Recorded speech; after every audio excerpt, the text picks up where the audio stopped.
Well, first of all, the project prior to the application, we tried to figure out how could we relate Fredrikstad to the Sun project. We have to find something in the Fredrikstad city that are related directly to the Sun project.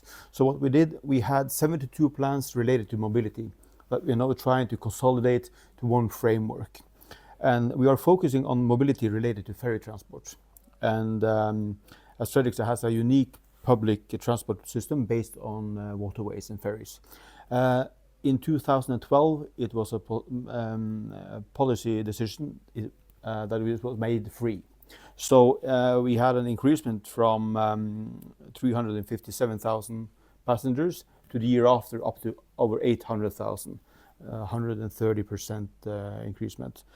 And we're also collaborating with local stakeholders to better integrate ferry with cycling and public transport, as well as exploring last mile solutions, so how we can better utilize the untapped potential, especially outside peak hours. In parallel, we have experts now these days, in fact, that are working on a new street use plan for Fredrikstad that has a strong focus on pedestrians and cycling. The plan is now under political review, and the decision is expected to be made with minor, maybe few changes. And that is an important part of Fredrikstad framework for our sump in this project.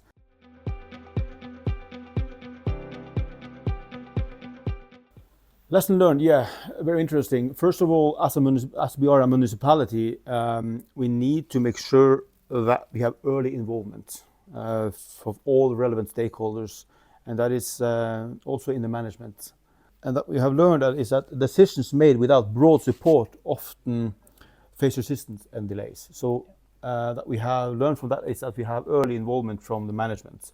And the politicians. Yeah, and the politicians as well, because that is how we can nudge them to make better policy decisions in terms of the future of mobility system in Fredrikstad. Because we are just advisors, so we have to give them good advisors so they can be good decision makers. Yeah. And make them own the process. Yeah. By having early involvement of the politicians, they get bigger understanding of the project. The ownership to the whole project, it's important. And we see that that is when we don't get that, they really get the point of the project. Because we have changing in the policy, so every now and then there are elections. So that will shift as well. So we have to work according to that as well. But the overarching goal for the project is also aligned with the government achievement, the government's goal for mobility in Norway. So we have to work in terms of that as well. So that is one of the most valuable lessons, and that we have to be open-minded and listen to each other as well. The learning process as well, listening and learning from the other living labs has also been crucial. But because it's not so easy to just take one thing from one living lab and implement that in our city. It has to be something that we can relate to, and that is we have to fix something that the public needs.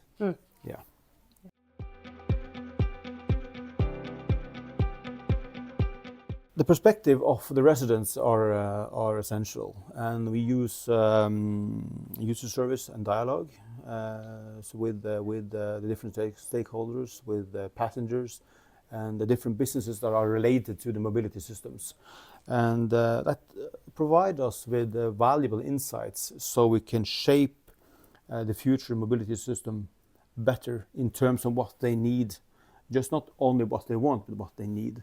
So we have done also some co-creation workshops with broad participation from the